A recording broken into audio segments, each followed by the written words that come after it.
Estamos de vuelta después de los servicios informativos. La segunda hora del Espacio en Blanco en esta primera edición se pone en marcha. Y para mañana la segunda cita nos llegará un experto hablando del mundo de los ovnis.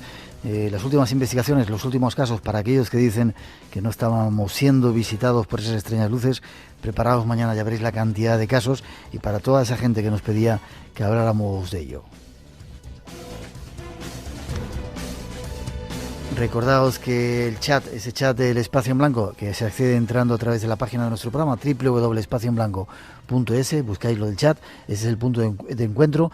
El jueves, día 7 de mayo, a partir de la 21 hora, tendrá la visita de Eric Fratini. Podréis preguntar lo que queráis y él estará compartiendo con vosotros todas vuestras inquietudes. Seguimos con este primer tema, hablando de sitios misteriosos que tienen que ver con endemoniados y donde está el diablo y que pasan cosas. Pedro Amorós es nuestro invitado. Pedro, sigues ahí, ¿verdad? En Alicante. Aquí estamos. Bueno, rápidamente, nos quedan un montón de casos que contar, pero en esta última parte vamos a las islas, si te parece. Sí. Empezamos por Baleares. Casi nunca nos acordamos de ellas y sin embargo hay un montón de cosas y sitios curiosos. Yo no sabía, por ejemplo, que Menorca, que es una de mis islas favoritas, que está llena de monumentos súper antiguos, estaba llena de túneles. Bueno, la verdad es que sí. Menorca tiene bueno, pues muchísimas cosas, al igual que todas las islas, ¿no? Pero Menorca precisamente tiene unos enigmáticos túneles que nadie sabe muy bien el por qué, ni cómo, ni quién fueron realizados, ¿no? Algunos piensan que eran lugares, y esto pues no lo he referenciado yo en el libro, hacemos referencia a Guía de la España Misteriosa, que es donde yo lo he recogido todo, ¿no? Que bueno, pues que se hablaba de aquelarres. Esto empezó a llegarme la referencia, pero vaya, no lo he podido constatar del todo, aunque sí que me han dicho que prácticamente era uno de los objetivos, ¿no? Pese a que han sido utilizados, se llaman los túneles de San Felipe, precisamente que están dentro de lo que es la fortificación de San Felipe, en Villacarlos concretamente, y bueno, pues parece ser que está todo Menorca horadada por debajo. O sea, es como si de alguna manera aquello tuviera una razón misteriosa y que nadie sabe muy bien el por qué, ¿no? Pero sí es cierto que prácticamente todos los en tiempos de los militares y demás y de las guerras, bueno, pues fueron muy utilizados hasta que bueno, pues incluso, pues insisto, que algunos piensan que fueron utilizados para sociedades secretas, para ocultarse, para comunicarse unas islas con otras incluso, y bueno, pues se conocen algunos que datan desde el año 1600, ¿no? O sea que fíjate tú hasta qué historia puede llegar a tener este tipo de túneles. Muy recomendable visitar Menorca por su paisaje y por sus gentes. Vamos a otra isla, Cabrera. No conocía esta historia. Durante la Segunda Guerra Mundial, en la isla de la Cabrera, se produjo un accidente de aviación. Cuéntanos la historia. Bueno, la historia es muy muy curiosa. Pues sí, así es. Se produce un accidente de aviación de una aeronave alemana, además. Me parece que era Dornier o algo así, se pronuncia así, creo. Y bueno, pues se cayó al mar junto con los 4 tripulantes que iban. Y parece ser que nada más sobrevivió, y además de manera milagrosa, uno de ellos, y el resto pues murió, ¿no? Solamente se encontraron prácticamente los cadáveres de algunos, y el resto prácticamente desaparecieron. El caso es que esta persona que sobrevivió, bueno, pues vivió durante el resto de su vida allí. Bueno, es curioso que a pesar de que en Cabrera se cuentan muchas historias de aparecidos, también se habla de que hay una leyenda, narra precisamente cómo al identificar uno de los cuerpos de esta persona, concretamente el Lapa, que es como le denominaban a esta aparición que se produce allí, bueno, pues se cometieron una serie de errores, ¿no? Se trasladó a un sitio y a otro, concretamente. Pero luego volvió otra vez a la ciudad. Y en el tiempo en el que el caso, el cuerpo de esta persona erróneamente identificada fue trasladada, pues se decía que se aparecía ese fantasma, ¿no? Al cual lo bautizaron como el Lapa. Algunos piensan que se producen fuegos muy extraños alrededor de la tumba del Lapa, por eso vinculan a lo que es el fantasma del Lapa con el Lapa en sí, ¿no? Con esta persona que pertenece precisamente a Johannes Volker, que es precisamente la persona a la que correspondería ese presunto fantasma que es el Lapa. Como si quisiera decir que, bueno, sigue estando por allí. Y se queja. Sí. Hay muchos más lugares, Esvedra, en Ibiza y en otras islas. Esvedra es muy mágico, muy mágico. Pero vamos a saltar, vamos a Canarias, porque se nos va el tiempo. En Canarias, claro que sí. Otro caso que yo no conocía. Cuando hubo el accidente de los rodeos en Tenerife, sí. Un montón de muertos, pero sigue pasando todavía algo muy curioso, ¿verdad? Pues, bueno, un hecho lamentable, yo creo que uno de los más lamentables que se ha producido dentro de la aviación. Y el caso es que está rodeado, hablando de los rodeos, rodeado de muchísimo misterio. Hablamos de apariciones fantasmales, hablamos de que precisamente en una de las zonas militares, que está acotada por los militares, bueno, pues se dice y se cuenta que hubo un cadáver que nunca apareció, que fue el de una niña. Concretamente fue, y hacemos referencia a un soldado que estaba haciendo la guardia en su garita, y de repente empezó a ver una figura que se movía entre la noche. Había unas matas por allí cerca, unos matorrales, y parecía como si alguien se escondiese. Dio el alto y, bueno, pues estaba a unos 15 metros aproximadamente, y vio que esta figura que se movía pudo identificar más o menos como un niño de aproximadamente unos 5 años de edad. Según su testimonio, dice: recuerdo que tenía el cabello oscuro y la piel pálida, aunque tenía un cierto brillo. Además, portaba un camioncito de juguete. Cruzó de izquierda a derecha y se perdió. La observación de este fantasma duró aproximadamente entre unos 15 y unos 20 segundos. Y tú sabes muy bien, Miguel, que 15 o 20 segundos cuando observas un fenómeno extraño es muchísimo tiempo. Tanto que bueno, pues da mucho tiempo para pensar y para hablar. Cuando fueron a ver a este hombre, llamó por teléfono diciendo que había visto algo muy raro, porque le persiguió y aquel niño desapareció.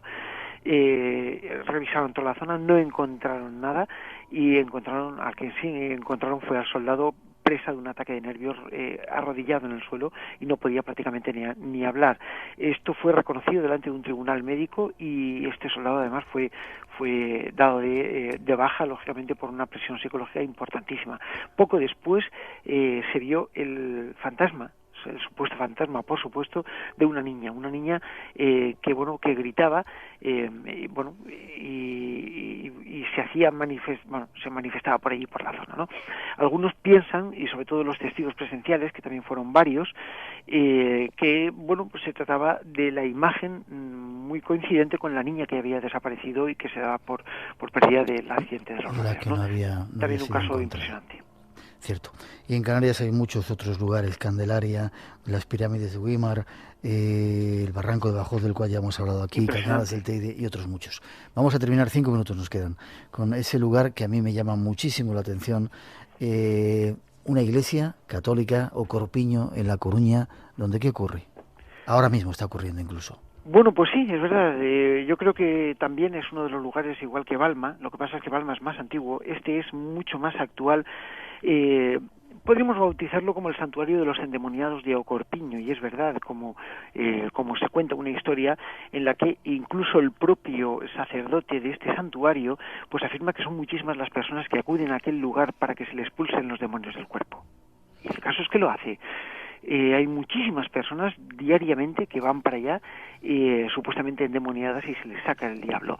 Según los expertos, los investigadores a los que yo he tenido acceso, pues piensan que la mayor parte, por no decir todos, tienen irregularidades psíquicas, o mejor dicho, psicológicas, y bueno, pues que van allí presas de un ataque de histeria incluso, y que con sugestiones se curan. Pero el caso es que ha habido varios sacerdotes que han reconocido que se han producido lógicamente pues hechos muy muy muy curiosos. Hay que decir que este tipo de exorcismos no están reconocidos por el Vaticano, están realizados por el cura, pero no reconocidos por el Vaticano de una forma oficial, puesto que si no, pues prácticamente no se haría ninguno. Sin embargo, la historia es preciosa. La historia es prácticamente el porqué de aquel lugar, y por qué se hace allí este tipo de rituales donde se cura la mente. Y estamos hablando de la mente relacionada con el mundo de los espíritus. Bien, pues todo se remonta a el año aproximadamente 711, fíjate, 711, donde, bueno, pues en aquella zona gallega, muy rodeada, muy circundada de ermitas antiguas y de tradición, donde aparecía agua, pues allí montaban una ermita, y la ermita, al fin y al cabo, era pues el lugar donde se reunían todo el mundo a hablar y a vivir. Y posiblemente por la influencia visigoda empezaban a crecer, bueno, pues población alrededor de estas ermitas, ¿no? Y de estas construcciones, incluso aprovechando las construcciones romanas desde el punto de vista arqueológico antiguo, ¿no?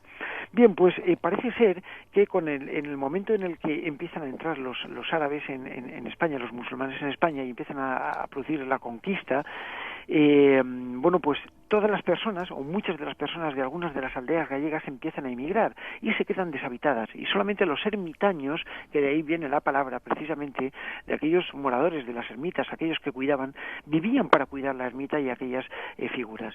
Todo apunta hacia el San Adrián, precisamente, ¿no? Que es uno de los santos más milagrosos, y que, bueno, pues apunta a que aproximadamente en 1117 vivía por aquella zona, concretamente en esa zona donde se ubica hoy en día el santuario, una pequeña ermita, y allí vivía este ermitaño, que no es ni más ni menos que esto. Este hombre, bueno, pues empezaba a orar y demás, y producía una serie de fenómenos extrañísimos, donde muchos piensan que incluso hasta levitaba, producía luces y demás, ¿no? Desde entonces, aquel lugar, y sobre todo cuando muere este hombre, se conserva de una forma incorrupta, hasta que a los pocos años, o a los muchos años, depende de cómo se mire, lo encuentran unas personas, después de la Reconquista, lo encuentran unas personas en la ruina de la ermita, de forma incorrupta, allí muerto, y desde entonces la gente va allí a curarse, y sobre todo una de las cosas que sanan es precisamente los males de la cabeza, como se les llama, ¿no? Y quizás los milagros de Corpiño, bueno, pues también son muy muy famosos. Hay muchísimas personas que se curan. Uno de los se cura el mal de ojo, se cura el meigallo, como antiguamente se conocía al embrujamiento. Se cura también el mal de la gota, y sobre todo, insisto, el mal de la cabeza, que es una de las enfermedades que bueno, supuestamente están relacionadas con la posesión diabólica. Y todos los 23 y 24 de junio se produce una romería hacia aquella zona, donde todas las personas, bueno, pues cargadas de este tipo de espíritus supuestamente malos, diablos y tal, que les poseen, bueno, pues se les quita, ¿no? Se les hace un nudo en las manos y demás, para que se vayan con un pequeño lacito, ¿no? Y de la misma forma que se quita el lazo de las manos, se les quita el diablo. Es muy curioso, muy bonito. Hay una oración novena muy bonita que yo emplazo, bueno, pues a todos los que la quieran saber, pues o bien que la puedan ver en Guía de la España Misteriosa, o en la página web mía, que es pedroamorros.com. Allí tienen esta famosa oración misteriosa. Un lugar donde todavía van a curarse los endemoniados en nuestro país, O Corpiño, la iglesia de La Coruña. En 30 segundos serías capaz de contestarme una pregunta que nos hacen.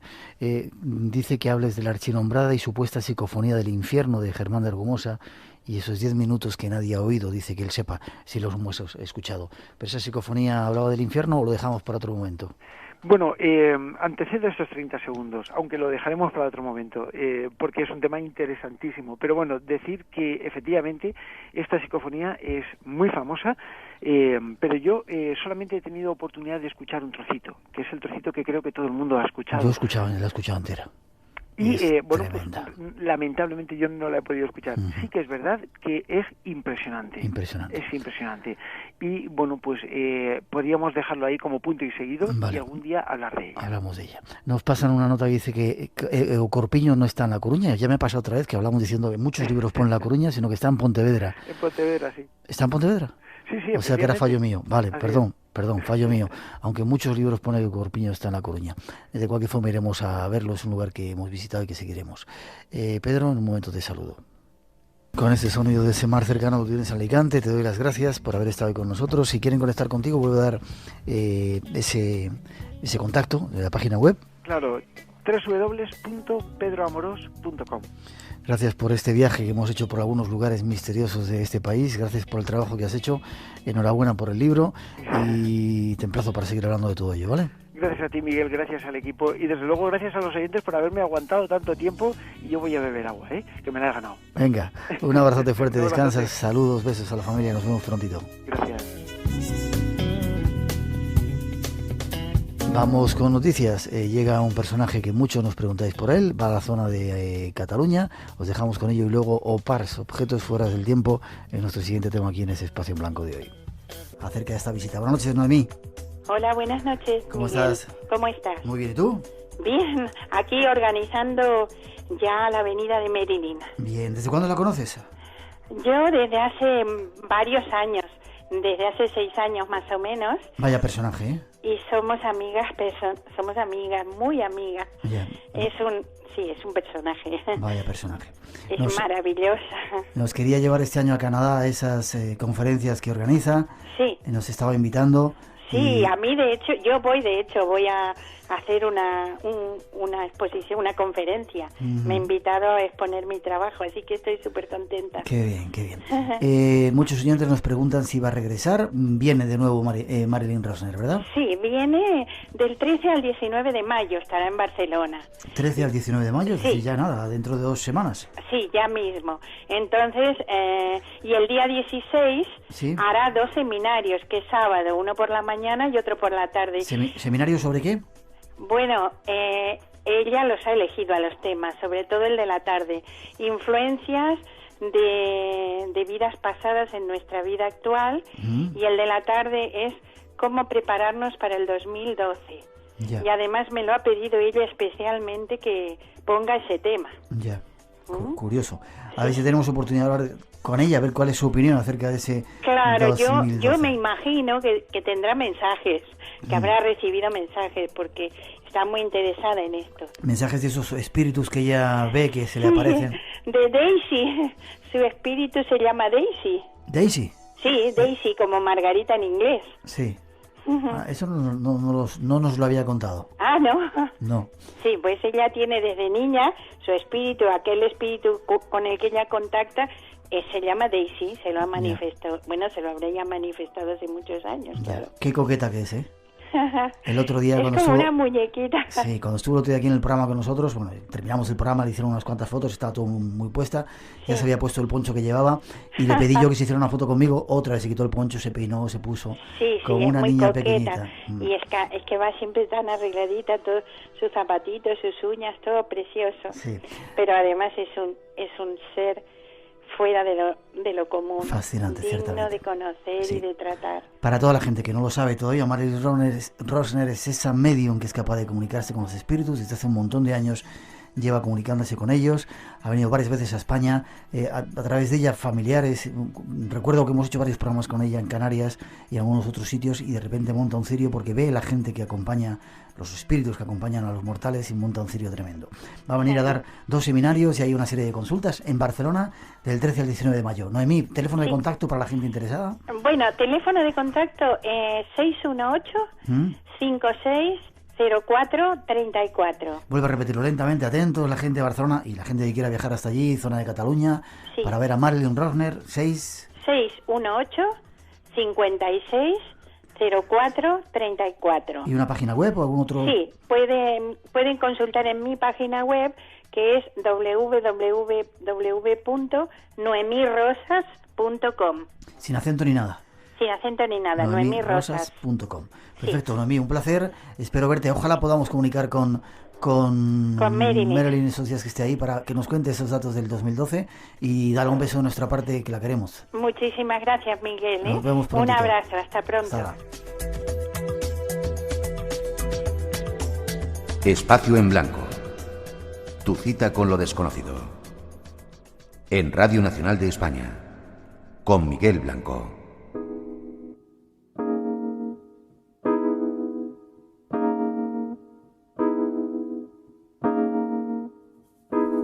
Y 26, 2 y 26 en las Islas Canarias. Seguimos adelante, estamos en directo aquí en Radio Nacional de España, en vuestra casa, en la casa de la radio.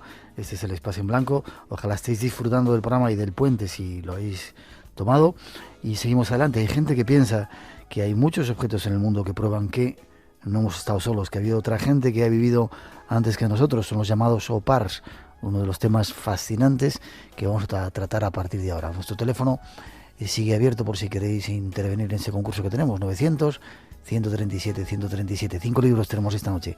Llamada gratuita 900-137-137. Con esos objetos fuera del tiempo os dejamos.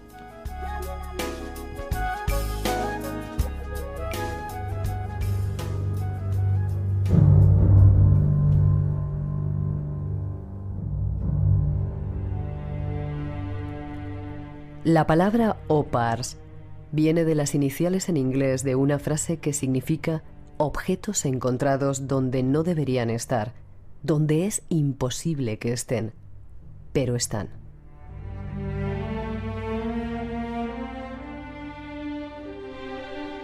Hay muchos ejemplos sembrados a lo largo de los 4 rincones del planeta, y todos ellos representan un desafío a la lógica humana. Veamos algunos ejemplos.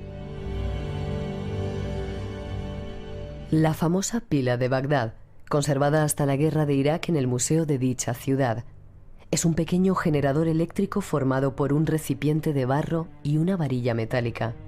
Su sorprendente uso lo descubrió un científico curioso, intrigado por la forma y características de ese objeto secular.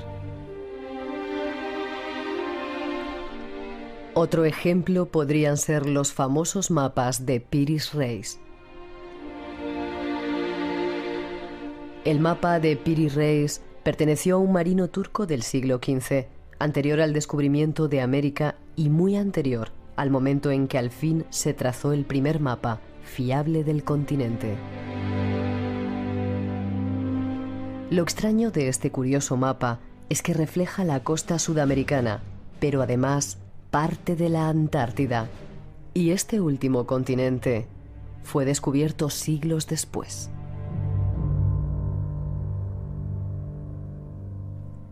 Se conserva en el almacén del Museo Topkapi de Estambul. Pero quizás entre todos estos extraños objetos destacan las calaveras de cristal. Las auténticas proceden de las culturas mayas y aztecas y se han encontrado generalmente en ruinas de dichas culturas. La mayor antes citada es llamada calavera del destino y está tallada en cristal puro de cuarzo, con los prismas de la base y las lentes pulidas de los ojos brillando intensamente. Son algunos de los objetos que desafían la lógica y la razón, objetos fuera de su tiempo que existen como mudas pruebas de que existió una civilización desconocida, o quizás algo más. Nuestra invitada nos cuenta.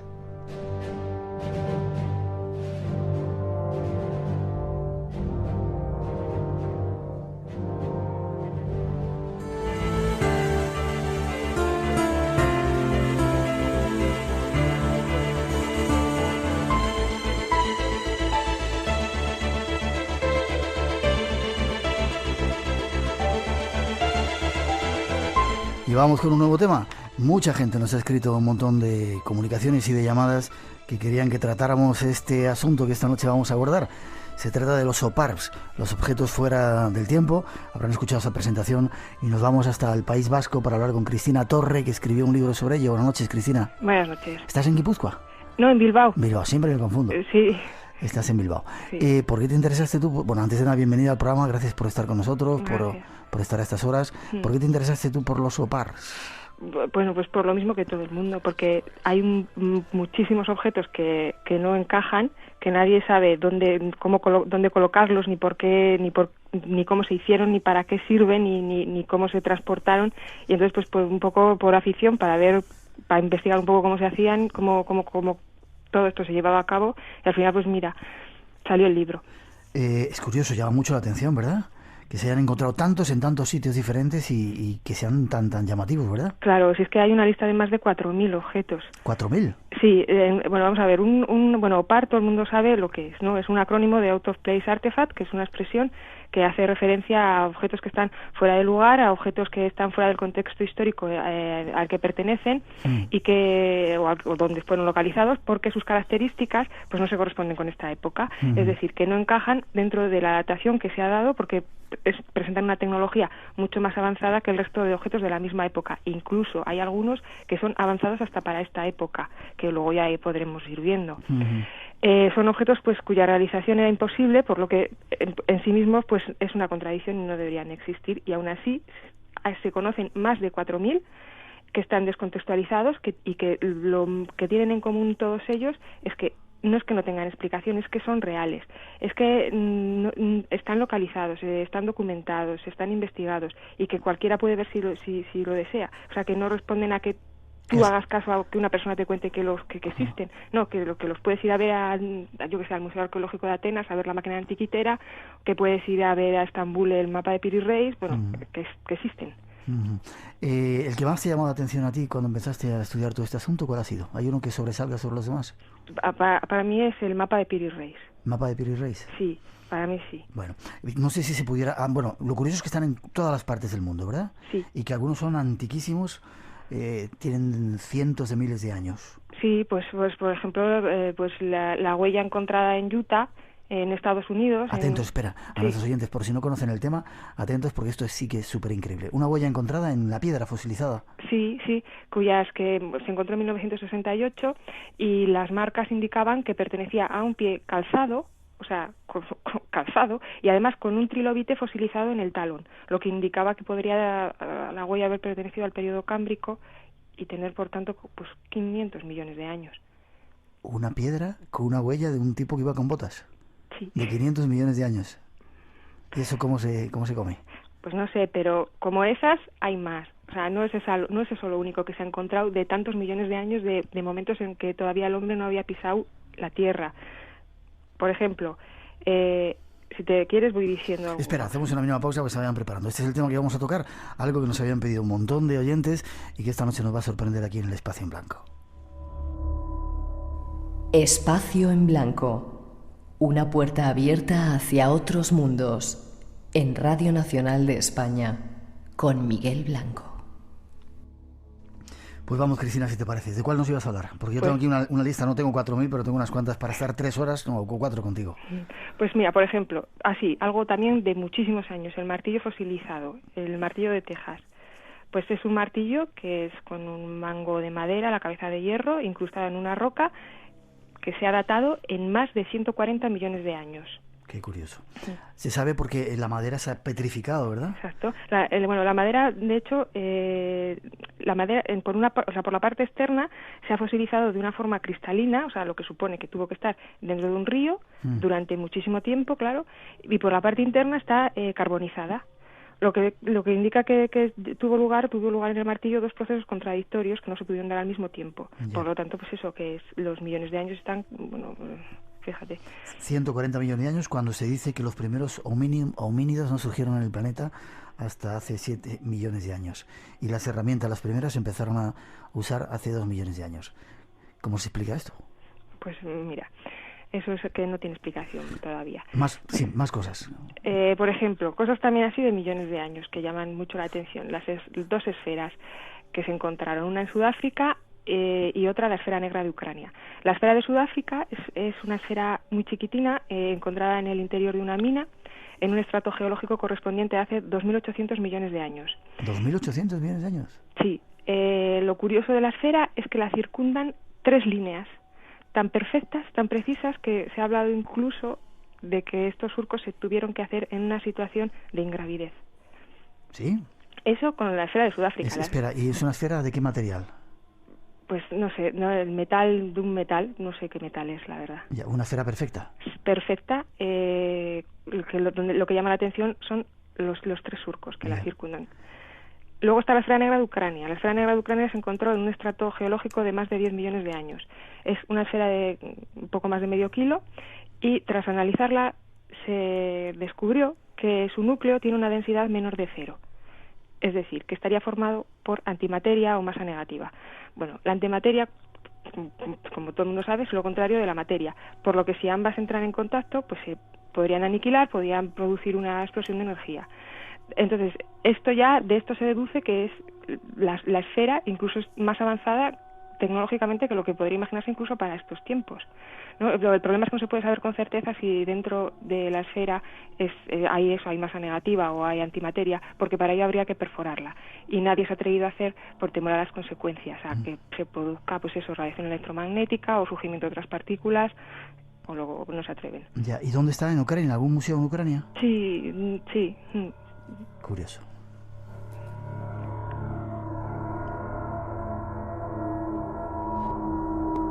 No sé por dónde seguimos.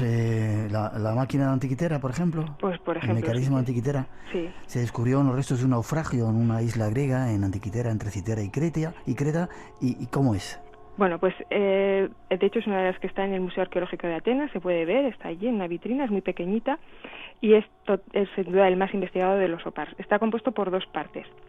El exterior, que consiste en una caja repleta de inscripciones que recogen los signos del zodiaco, el movimiento del Sol y los planetas, las fases lunares, y donde está lo interesante, que es en el interior, que es un mecanismo compuesto por 2 ruedas dentadas que encajan perfectamente colocadas sobre otra más grande giratoria, con la peculiaridad de que cada rueda se mueve a una velocidad diferente, gracias a un eje, que es un eje que recuerda mucho, o que es lo mismo, que a partir del siglo XIX comenzaron a utilizarse los diferenciales. Sería como el mecanismo de un reloj moderno. Además, las piezas se habían tallado sobre una misma hoja de bronce de 2 milímetros de grosor, lo que hace todavía más complicada su elaboración. Se sabe que se utilizó porque está reparada, y para lo que se utilizaba, pues dicen que representaba un calendario astronómico que era capaz de indicar la hora, las estaciones, las fases lunares, predecir eclipses, y también incluso pues pudo ser un instrumento de navegación, pero todo muy preciso para hacer de hace 2000 años, o sea, y es además el más investigado y el que más parece ser que se está empezando, igual es el que puede abrir una puerta a que se empiecen a reconocer un poco, a prestar atención al resto de los OPARs, porque se le está prestando mucha atención y parece como que sí que se le está haciendo caso. Igual era un reloj que perdió algunos astronautas, los que venían por ahí, más que un reloj, un ordenador de esos de muñeca que hay ahora modernos, si lo perdió algún visitante extraterrestre. ¿Crees en los extraterrestres? Yo, sí. Pues sí, no sé, la verdad. Vamos a otro lugar, Bagdad. Ahí había, por lo menos, no sabemos si ahora después yo creo que según noticias había desaparecido, una extraña batería, ¿verdad? Sí, en principio fue clasificada como un objeto para el culto o como un contenedor para guardar manuscritos, otras cosas. Es una especie de vasija de barro, de solo 18 centímetros, está cerrada por ambos lados herméticamente, y que en su interior tiene una varilla de cobre, y le sale por la parte superior una pequeña barra de hierro. Entonces, cuando se empezó a investigar para qué podía servir, se dieron cuenta que llenando la vasija de algún líquido ácido del que se dispusiera en aquella época, como zumo de naranja o de limón o vinagre, al entrar en contacto con el resto de los materiales, pues producía una corriente eléctrica de 0,5 voltios. Sin embargo, pues las primeras pilas eléctricas no se conocen hasta el siglo XIX. Y aquí pues la pila de Bagdad es del siglo II antes de Cristo. Sí. Entonces, gracias a estas pilas se pudo llevar a cabo la electrolisis necesaria para chapar en oro joyas de metal que se han encontrado de esta antigüedad y de incluso más antiguas, e incluso en Egipto se han encontrado también. Si seguimos por la zona, hay otro en Baalbek, en Líbano, hay un bloque de piedra curioso, ¿verdad? Sí. También lo hemos visto. Pues mira, en Baalbek, en Líbano están las ruinas de Baalbek. Aquí lo que se plantea ya no es un objeto en sí, sino los problemas técnicos relativos al transporte y a la elevación de las piedras. Bueno, Baalbek es un ejemplo. Las ruinas de Baalbek es lo que queda de un complejo de templos romanos dedicados a varios dioses. Uno de ellos, el dedicado a Júpiter, datado alrededor del año 60 después de Cristo, que además es colosal, que estaba formado por 29 columnas de casi 20 metros de altura y 2 metros de diámetro, pues se asentaba sobre una grandísima terraza de 400.000 metros cuadrados de superficie, construida por unas gigantescas piedras entre las que destaca el trilitón. El trilitón está compuesto por 3 bloques de granito colocados horizontalmente, de 20 metros de largo y de un peso aproximado de entre 800 y 1.000 toneladas. Se sabe que el granito fue extraído de una cantera localizada a 1 kilómetro de distancia, que incluso todavía hay una de estas más grande, otra piedra de estas más grande incluso que las anteriores, que le llaman la Piedra del Sur. El problema entonces que se plantea es cómo hace 2000 años pudieron transportar estas piedras hasta, o sea, desde la cantera hasta donde se localizan, en un terreno además que aunque es corto, es 1 kilómetro, pero está lleno de desniveles, ¿no? ¿Cuántos hombres serían necesarios, si es que es posible que los transportaran hombres, o cómo consiguieron hacerlo? El tema de transporte de las piedras, hay muchísimas dudas en este tema. Por ejemplo, está también el monolito de Aksum, en Etiopía, que también son 24 metros de altura y casi 200 toneladas de peso, y que se vuelve a plantear lo mismo, no solo el transporte, sino cómo lo pusieron de pie. Uh-huh.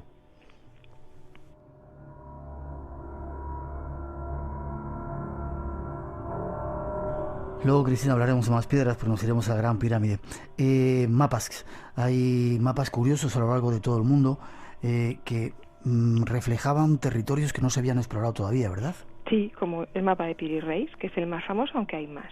Pero bueno, el mapa de Piri Reis es un mapa de 1513 que fue regalo del almirante y pirata Piri Reis al sultán Solimán el Magnífico, está detalladamente dibujado por él mismo sobre una piel de gacela, y que representa a todo el mundo conocido en aquel momento. ¿Por qué es un objeto imposible? Pues porque recoge información de territorios que en aquella época todavía no se conocían, dibujados de una forma muy precisa y además utilizando en su descripción tanto la latitud como la longitud. La latitud a lo mejor no era tan llamativa porque ya se utilizaba, solo se necesitaba el sol para calcularla, pero la longitud no fue posible calcularla hasta el siglo XVIII, cuando se tuvieron los necesarios conocimientos de trigonometría y los aparatos geodésicos apropiados para ello. Luego, los lugares que describe, pues todos ellos que no, voy a decir los que no se conocían en aquella época, en 1513. El nacimiento y el trazado del río Amazonas, la Patagonia, las Islas Malvinas, los Andes, y lo más sorprendente es que en el mapa aparece también la Antártida y Groenlandia, que si bien al principio parecía que estaban mal dibujadas, luego se descubrió que en realidad se habían dibujado sin la capa de hielo que las cubre de más de 1 kilómetro de grosor. De esta forma aparece dibujado el contorno de la costa tal y como debió de estar antes de la última glaciación, hace al menos 10.000 años, que esto se conoce actualmente gracias a técnicas pues como de satélite, fotografías de infrarrojas tomadas desde el espacio, etcétera. Y la pregunta es quién hizo esos mapas, ¿verdad? Claro, y además que parece que la precisión técnica es que tuvieron que hacerse desde el aire, porque es que si no es como prácticamente imposible. Mapas que, según dicen algunos, le sirvió a Colón para saber dónde iba y hacer su viaje y descubrir América. Sí. Hay otro mapa, el mapa del creador en Rusia, con 20 millones de años. No sé si también lo tienes recogido en tu trabajo. Sí, y se llama así, pues aludiendo a la incógnita sobre quién pudo crearlo. Se halló en una piedra de más de 1 tonelada de peso que muestra los Urales en relieve y que ha sido datado entre 50 y 120 millones de años de antigüedad. Tiene una serie de inscripciones indescifrables y que además de mostrar los ríos de la zona, también muestra una serie de enormes canales y embalses. Uh-huh. Y además los relieves debieron de hacerse, parece ser, con algún instrumento absolutamente preciso para conseguir tal perfección. Ya. Estamos dando vueltas alrededor del mundo, visitando diferentes lugares donde se han encontrado objetos extraños. China es una cantera.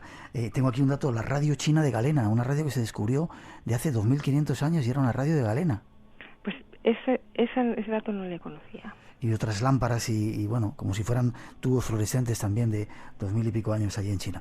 Curioso. Hemos hablado de mapas, vamos a gafas, lentes. Se conocían mucho antes de lo que creemos, ¿verdad?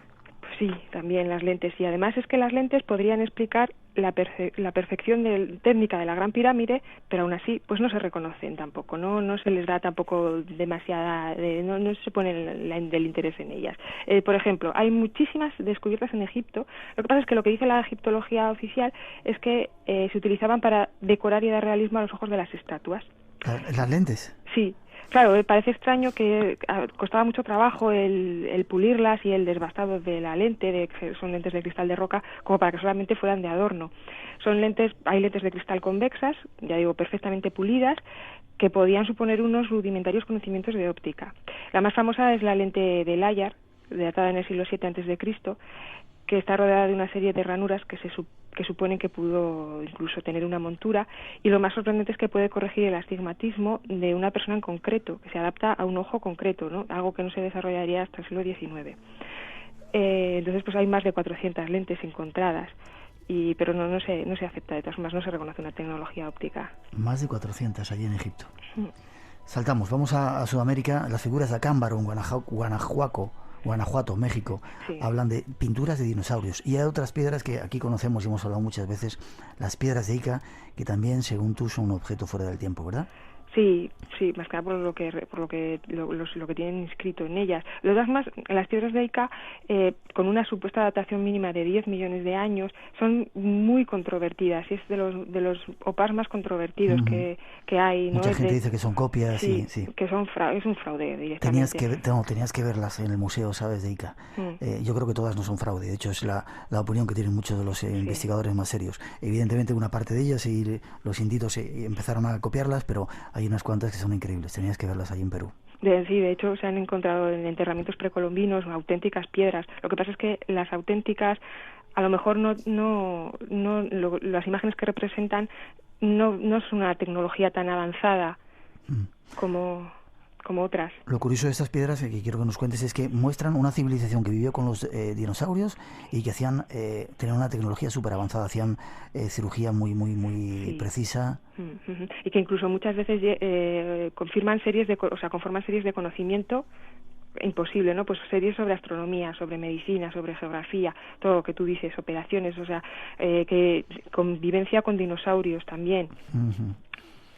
Muy curioso. Hay tantos, estoy mirando la lista, ya no sé ni por dónde ir. En la India hay un pilar del año al menos 423 a.C. ¿Sabes algo de ello? La columna de hierro, tiene una peculiaridad, y es que a pesar de los siglos que ha permanecido a la intemperie, soportando la humedad, el calor de la India y demás, el hierro no presenta indicios de oxidación. Lo que se lleva a plantearse, pues qué método se llevó a cabo hace más de 1500 años para conseguir algo que solo se ha podido conseguir actualmente gracias a técnicas modernas. Y tenías que verla allí en mitad de la calle, ¿sabes? Es curioso. Sí. Hay otra villa de cinturón de China que, según dice, era de aluminio, datada en el 265 a.C., cuando evidentemente el aluminio ni se conocía. En un momento nos vamos a ir a Egipto, un lugar donde se encuentran muchos de estos objetos extraños.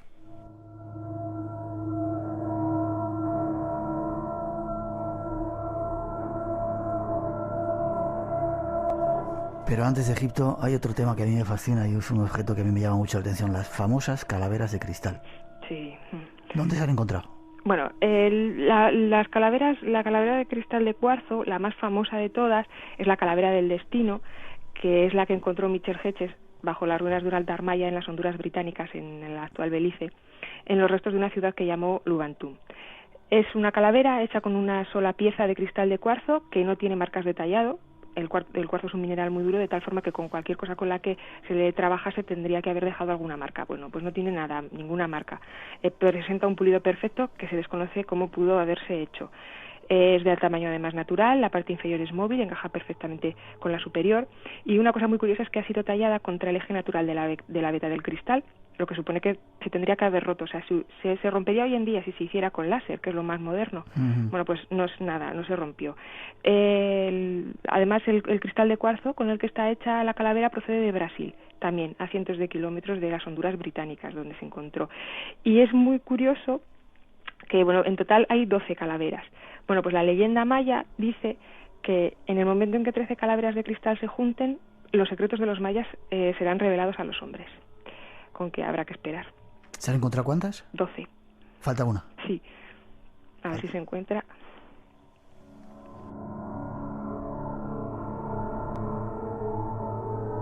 Debe quedar poco porque el 2012 está ya a la vuelta de la esquina. Es otro tema que trataremos dentro de poquito. A ver si nos queda algo que quería tratar contigo. Egipto, vámonos a Egipto. En Egipto se han encontrado un montón de cosas, ¿verdad? Sí. Las lámparas de Dendera, por ejemplo, es un grabado de un bajorrelieve que está en el templo de Dendera dedicado a la diosa Hathor. ¿Y qué significa? Bueno, Oficialmente significa que es una manifestación de la conciencia. Es, pues claro, pues una metáfora como todos los jeroglíficos. Manifestación de la conciencia. Eso oficialmente. Lo que pasa es que lo ves y son 2 cartuchos ovalados con una serpiente dentro, que recuerdan mucho a una bombilla, unidos a una caja con una especie de cables, que es como una batería. Y bueno, pues todo esto pues hace pensar que pudieran tener electricidad, que por otra parte explicaría cómo se hicieron las inscripciones de lo más profundo de las tumbas, donde no se han encontrado restos de hollín, si se hubieran utilizado antorchas, ¿no? Pues podría explicarlo, o cómo se habían chapado las joyas en oro también de aquella época que se han encontrado. ¿Y sabes lo curioso de este objeto, de esta inscripción? Es que está en el lugar el más profundo del templo, el más oscuro. Ahí lo dejaron como que quisieran dejar una prueba de decir, ¿visteis? Para que veáis cómo hicimos esto, aquí está la prueba. Una especie de lámpara y de bombilla. Muy curioso. Hay aviones también que se han encontrado en el Museo de Egipto, ¿verdad? Sí, el pájaro de Saqqara, que es una miniatura que representa un halcón construida hace más de 2000 años, que está, parece ser que ya no está expuesto en el Museo del Cairo. Y las peculiaridades es pues que el ala derecha es más pequeña que el ala izquierda, que la cola, en vez de ser horizontal como la de los pájaros, es vertical, y entonces todo esto le confiere a la figurita una serie de características aerodinámicas que le acerca más a los aviones modernos que a la miniatura de un pájaro, que a simple vista parece que es lo que es. De hecho, se intentó hacer, se le hizo volar y efectivamente voló durante unos metros. Volaba. ¿Sabes? También se han encontrado boomerangs en el Museo del Cairo. Sí, lo tenía noticias, sí, se han encontrado de todo en Egipto. De hecho, hay una cosa también, no es un boomerang, pero llama mucho la atención, que es, igual lo conoces, es el disco del príncipe Sabu. De Sabu, sí. Sí, que está descubierto en su tumba hace más de 5.000 años y que también podría explicar un poco cómo se hizo la pirámide, la Gran Pirámide sobre todo. Es un disco que parece un ventilador o la hélice de un barco, pero que no se sabe nada sobre su utilidad. Lo único pues, es que es una pieza redonda con un orificio en el centro que recuerda una rueda. Entonces podría pensarse que ellos conocían la rueda. Pero no. Curioso. Vamos a la Gran Pirámide. Dices que la Gran Pirámide es una de las pruebas de un objeto fuera del tiempo. Si nos oyen los arqueólogos oficiales nos matan, y si nos oyen los arqueólogos egipcios nos matan más todavía. ¿Por qué dices eso? ¿Por qué lo crees? Bueno, porque eso simplemente atendiendo a lo que dice la egiptología oficial, ¿no? O sea, los egiptólogos dicen que los constructores de la Gran Pirámide solo conocían para su construcción las matemáticas básicas, que no conocían el número pi, que está reflejado en la pirámide, que no conocían la rueda, que no conocían la polea o el torno, y que las herramientas que utilizaron en la construcción fueron martillos de piedra, plomadas, sierras, cinceles de cobre y alguna cosa más muy básica. O sea, que con todo esto hicieron la Gran Pirámide. Bueno, la Gran Pirámide, como ya sabe todo el mundo también, la orientación de la Gran Pirámide es perfecta a cada lado de la pirámide, a cada uno de los 4 puntos cardinales, con una pequeñísima desviación imperceptible para el ojo humano, inferior a los 5 minutos de arco. Además se construyó sobre un montículo natural de unos 9 metros, con lo que todavía más difícil hacerla tan precisa. Las losas de revestimiento que la cubrían, unidas unas a otras, tan unidas que era imposible introducir ni un alfiler, que además presentan una ínfima desviación del corte recto de la piedra de 0,025 centímetros. Algo impresionante, sobre todo que cada losa pesaba 15 toneladas. Y bueno, pues todo esto, todas estas precisiones, pues con todo lo que dicen los egiptólogos, con las herramientas básicas que tenían. O sea, que esa era la suerte, tuvieron suerte. Bastante difícil de creer, ¿verdad? Pues sí. ¿Y tú crees que esto es una prueba de que ese objeto está fuera del tiempo? ¿Qué es lo que crees o piensas? ¿Es otra teoría de que ya se lo encontraron construida los egipcios? Exacto, sí. Bueno, se cree, bueno, pues que la pirámide de Keops tiene 4.500 años, pero hay otras cronologías más atrevidas que dicen que tiene 10.000 años, basándose en teorías astroarqueológicas o paleoclimáticas, como que, vamos, que de tal manera que Keops pues ya se la encontró hecha.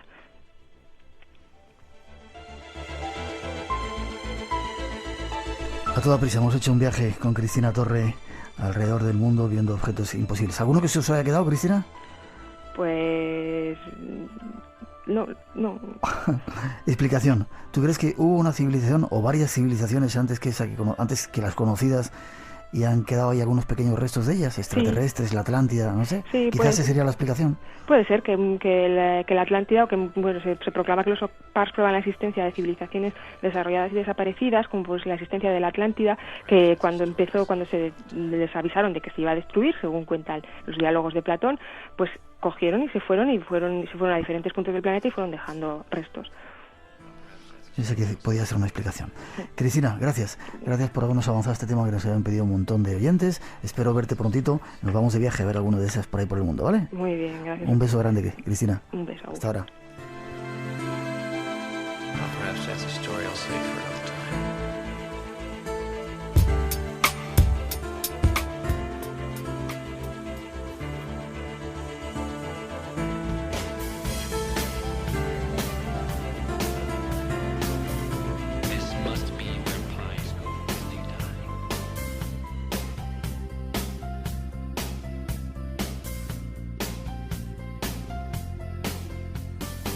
Ahí estaba OPARS, nuestro último tema, uno de nuestros favoritos. Vamos a seguir investigando, insistiendo, queremos descubrir más objetos fuera del tiempo.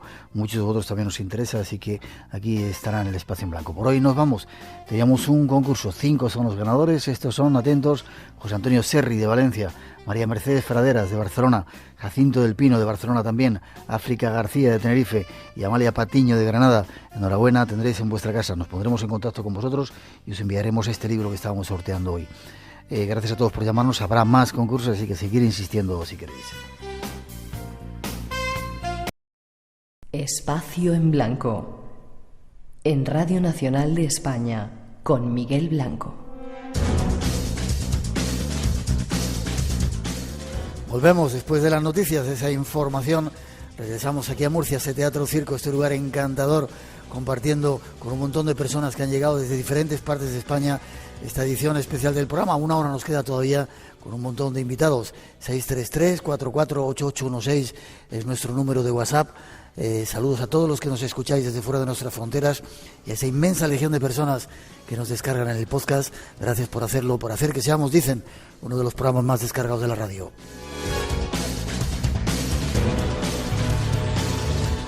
Nos queda contaros historias terroríficas que ocurrieron en el Pirineo español, con un montón de psicofonías, así que no os lo perdáis. Viene un invitado que nos va a mostrar algunos secretos de las pirámides de Murcia. Todavía sigue con nosotros Jesús Callejo y al final terminaremos con música en directo de este personaje que hemos encontrado por estas tierras. Muchos misterios y muchas cosas aún por descubrir, ¿verdad, Jesús? Pues sí. El misterio forma parte de la vida. ¿Se escucha bien? Sí, ¿tienes ahí? Sí, tengo aquí el mío. Vale, me decías que en la anterior hora algunos de los símbolos de las catedrales o de los lugares católicos. Sí. Estamos muy ciegos para no ver esa serie de cosas. El Camino de Santiago está plagado de cosas que alguien hizo premeditadamente para que solamente los ojos que pudieran ver o los oídos que pudieran escuchar vieran los símbolos para llegar a eso, al Finisterre y renacer. Claro, lo bueno que tiene el símbolo es que no hace falta que tengas un conocimiento teológico de lo que tú estás viendo para interpretarlo. Son lo que técnicamente podríamos decir son ondas de forma, es decir, hay símbolos, amuletos, talismanes, que ya de por sí cualquier objeto que tengamos aquí emite unas ondas de forma, es decir, hay unas frecuencias de ondas que te llegan de forma perceptible o imperceptible, depende de tu sensibilidad, y eso es lo que funciona. Por eso cuando tú ves en una iglesia y dices, ¿por qué esta iglesia tiene un crismón? Hombre, un crismón ya sabemos que es el anagrama de Cristo, es una forma de representarlo, pero es que el crismón además te da muchísima más información. Tienes la famosa P con la X, con una S al final. Bueno, pues durante un tiempo determinado, sobre todo en el siglo XII, y el crismón de Jaca, por ejemplo, de la Catedral de Jaca es muy representativo, estaba dando una información de la Trinidad, porque por entonces había una discusión ahí herética entre los trinitarios y no trinitarios. Bueno, pues los crismones en ese momento lo que tentaban decir, porque la gente no sabía leer ni escribir, era que Dios era trino. Entonces una forma de representarlo pues era con eso, un crismón está representando el Padre, el Hijo y el Espíritu Santo, ¿no? Y si tuviéramos una imagen ahora se vería más claramente. Bueno, pues eso es lo que intentaban hacer. Entonces luego con el tiempo se fue haciendo como más evidente todo, y te pongo otro ejemplo, ya que también estamos en la catedral, muy cerca de la Catedral de Murcia, pero también se da en la de Sevilla, en la de Toledo, y es que muchas veces en una de las puertas, no la principal, sino de esas laterales, a mano derecha aparece representada una imagen gigantesca, bien en mural o bien en pintura, de San Cristóbal. Aquí, por ejemplo, en Murcia se le llama San Cristóbalón. Entonces, bueno, mucha gente le llama la atención. Dice, bueno, ¿por qué siempre esta imagen representada con 5 o 6 metros de altura? Bueno, pues porque hay una creencia, además oral, porque San Cristóbal a nivel hagiográfico pues hace aguas por todos los sitios, y de hecho incluso la última reforma eclesiástica en el 69 se le quitó del pedestal, se le adora a nivel local, pero bueno, se vio que no había datos físicos y tangibles. Bueno, ¿por qué se le representa de esta manera? Bueno, porque a partir del siglo XVII se dijo, y eso se ha olvidado, pero ya lo recuerdo aquí, que aquel que vea a San Cristóbal tiene 24 horas de vida extra. Ah, vale. Extra. Extra. ¿Qué quiere decir? Que no mueres en las 24 horas siguientes. Por eso es el patrón de las muertes súbitas. O sea, si tú te quieres encomendar para no morir de forma súbita, a San Cristóbal. Es el patrón de los conductores porque transporta a Jesús, al niño Jesús, en sus hombros. Entonces tiene muchísima simbología alrededor de San Cristóbal, porque además está haciendo una representación de cómo el mundo pagano, San Cristóbal, gigante, se convierta al mundo cristiano. Entonces, es una cristianización clarísima de cómo un ser que procedía de las tinieblas del paganismo y de esa raza mítica de los gigantes se transforma en un ser de luz, Cristóbal, Cristóferes, el portador de la luz, el portador de Cristo, y se convierte además en un talismán. Aquel que le vea durante esas 24 horas siguientes no va a morir.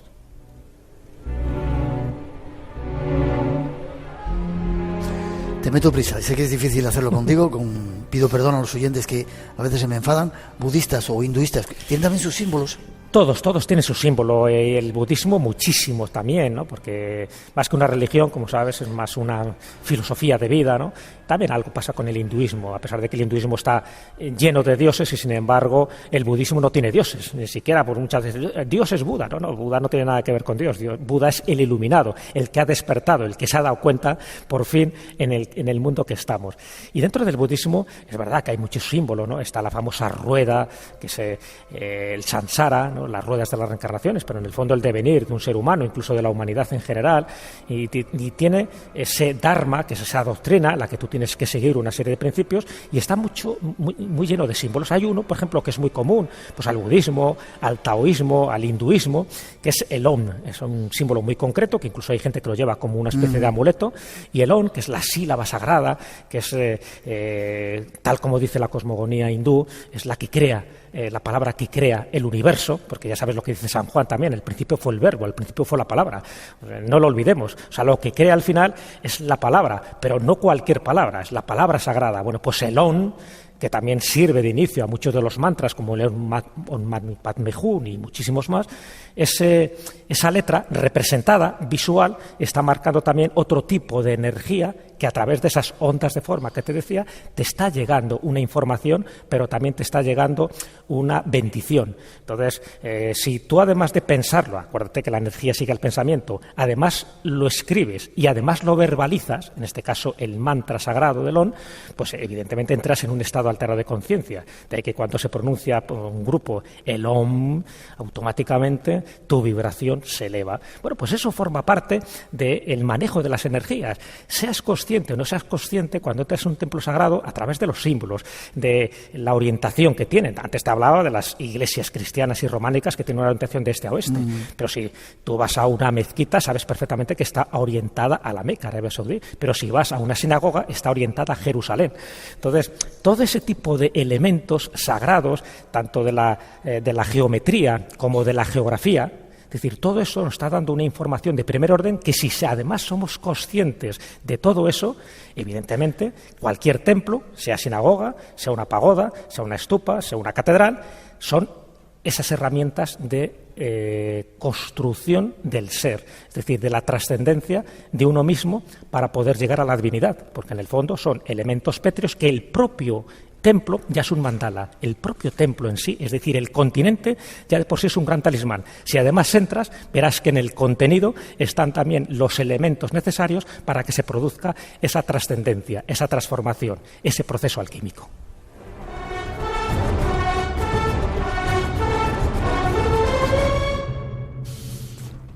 La mano de Fátima también, que está en muchos lugares, ¿significa algo? Mira, hay dos elementos, te voy a decir, que prácticamente son comunes a todas las religiones.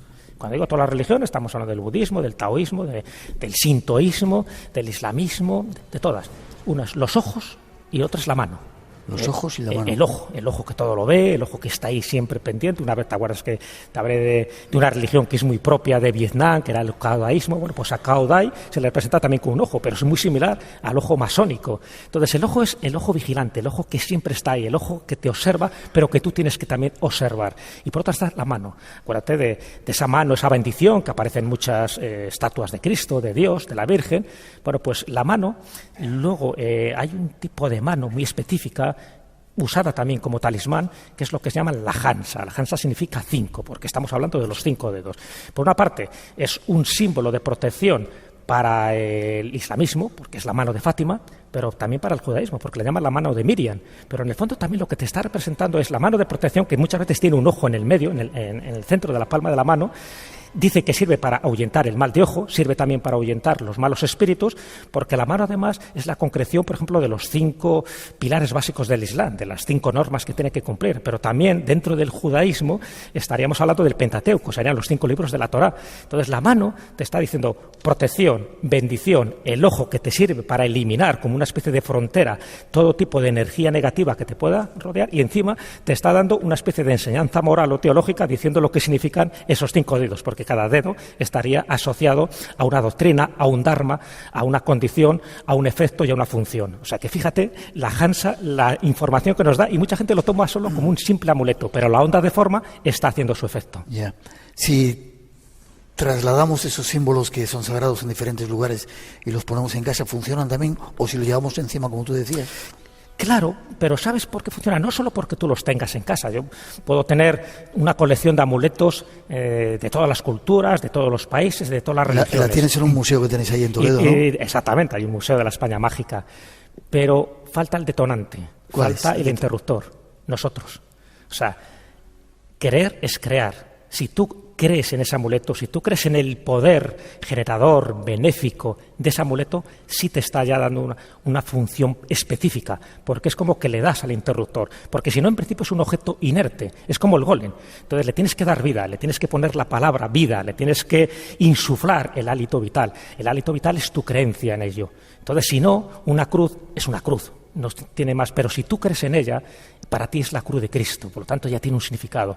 Una mano es una mano, pero si crees en ella, es la mano de Fátima. Entonces crees que te está invistiendo de poder y de protección, y lo hace, porque al creer en ello, automáticamente estás generando una barrera de protección. Y eso es lo que la gente no sabe, que al final nuestra mente, nuestra creencia, nuestra predisposición, nuestro sentimiento y nuestro amor en lo que tú depositas en un objeto, le estás dando vida.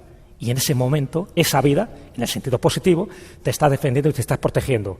Si equivocas esa función y pones la vida y la emoción y la pasión en un objeto de muerte, evidentemente lo que vas a traer es esa sensación y esa energía y esa vibración. Entonces, sabiendo esto, los amuletos funcionan, claro que funcionan, siempre. Por eso el detente bala que se utilizaba, que era el corazón de Jesús, los soldados lo llevaban en la guerra pensando que no te iba a afectar la bala.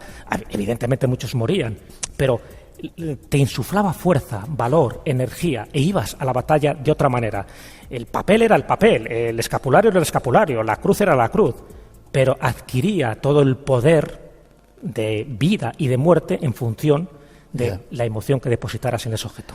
Esa gente de la antigüedad puso eso para protegerse. ¿Se está haciendo ahora los edificios nuevos para terminar, o ya hemos perdido ese concepto tan especial de esa onda de forma que tú decías? Siempre depende del arquitecto, depende del conocimiento. Es verdad que los edificios de ahora, antes se podía elegir prácticamente el lugar ideal para hacerlo. Ahora tienes que buscar el sitio que por especulación o sencillamente por recalificación te den para construir, vamos a llamar, un templo sagrado, ¿no?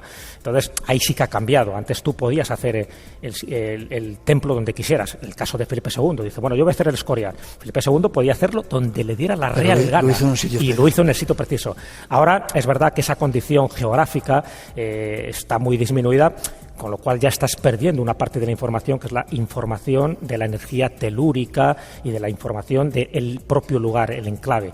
Pero si es un arquitecto con conocimiento, aunque tengas un terreno que te han dado, sabes dónde tienes que ubicar ya, por ejemplo, el altar o el Sancta Sanctorum, porque sabes cómo hay que orientarlo. Sabes que a la derecha tienes que colocar una serie de elementos y a la izquierda tienes que colocar otro tipo de elementos. Sabes que si colocas una cúpula y abajo hay una cripta, tiene que coincidir la cúpula con la cripta, no puede coincidir en otro lado. Y si colocas el altar tiene que estar justo en el medio, porque es donde se canaliza y se equilibran esas energías. Entonces, en función de eso, en función del conocimiento que tenga el arquitecto, el constructor, sí que se convierte también en un generador de energías, a pesar de que sea una catedral de hace... Si te gusta el misterio, lo desconocido, tienes una cita con nosotros. De 2 a 4 de la madrugada, del sábado al domingo. Espacio en Blanco, con Miguel Blanco, en Radio Nacional.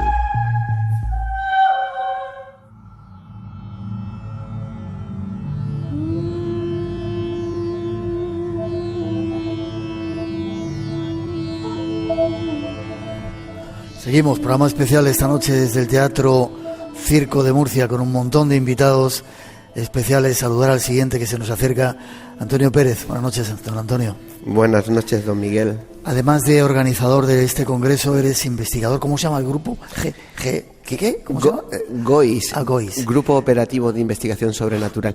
Si supieras... Casi nada. ¿Grupo Operativo qué? De Investigación Sobrenatural. ¿Sabes de quién lo fundó? No. Paco Lucha. Ah. Y como sabes que falleció, sí, al final lo dejamos ahí y dijimos, pues así va a ser. Sí, señor, bien. Estos señores se meten en lugares así extraños para hacer investigaciones donde nadie ha llegado. ¿Habéis hecho alguna aquí en el teatro? De momento no, a ver si conseguimos que nos dé permiso el señor Pacheco. Vale, desde aquí se lo decimos.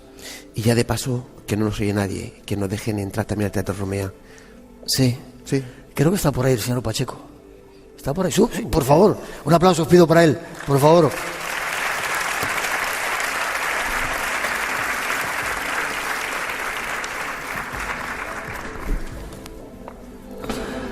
¿Cómo estás? Cógete el micrófono. Este señor es el responsable de que esta noche estemos aquí todos reunidos. Murcia está bonita otra vez, ¿eh? Sin duda, acabamos de elegir a nuestras reinas de la huerta. Vengo de allí, así sí. Es que ya tenemos nuevos soles que van a alumbrar este año nuestra huerta de Murcia. Qué bonito, qué bonito, qué bonito. Os pido un aplauso para él. Nada. Y darte las gracias de nuevo por habernos invitado, se lo decía antes Antonio, por traernos aquí a este lugar y por daros cuenta, los políticos también, yo me meto mucho con vosotros, con algunos de vosotros. Haces bien. Claro, lo voy a seguir haciendo en la medida que me dejen y pueda, que os habéis dado cuenta que también esto es cultura, ¿no? Que hay gente de mucho nivel, piensan que el mundo del misterio es para taraos, son normales, pero hay gente de mucho nivel que está metida, lo estáis viendo con algunos de los invitados y te doy las gracias por ello. Las gracias a vosotros, a ti especialmente, porque te hice el compromiso y aquí estás cumpliendo. Este año te lo volveré a hacer y espero que vuelvas a cumplir. Y desde luego que la humanidad si ha avanzado ha sido siempre por gente que ha querido ir más allá. Y esto va de eso, de gente que quiere ver y darle explicación a cosas que van más allá. Ole, ole y ole. Nos vas a dejar... Yo me apunto a investigar en este teatro. Yo me he metido por ahí atrás y... Hecho. Y en el otro también. ¿Cuál es porque el otro? El Romea, que ese tiene historia, ¿sí? Tiene materia. La leyenda, claro, del Teatro Romea. Lo ha dicho, ¿vale? Ahí está. Yo hago ese No hace falta que me lo firmes. No me lo tuviste tú que firmar que venías. No hace falta. Un aplauso para él, te doy las gracias. Te veo mañana por aquí. Gracias. Gracias. Tras esa introducción queremos contaros una historia con psicofonías, o sea que estar atentos.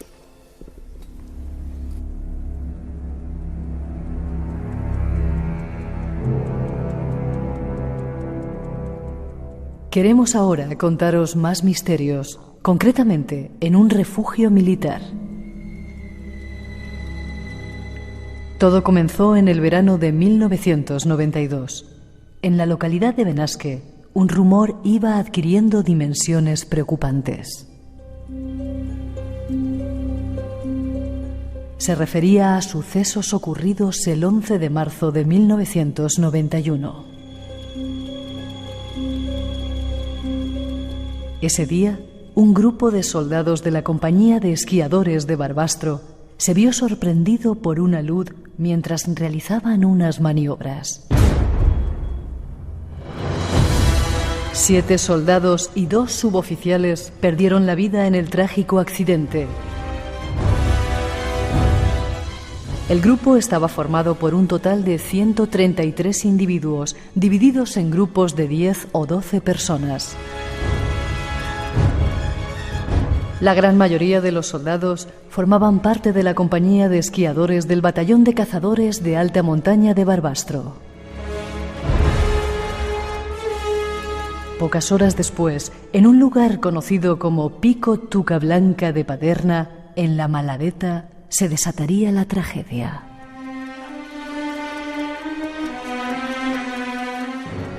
Una luz de grandes dimensiones sepultaba bajo la nieve a gran parte de la expedición.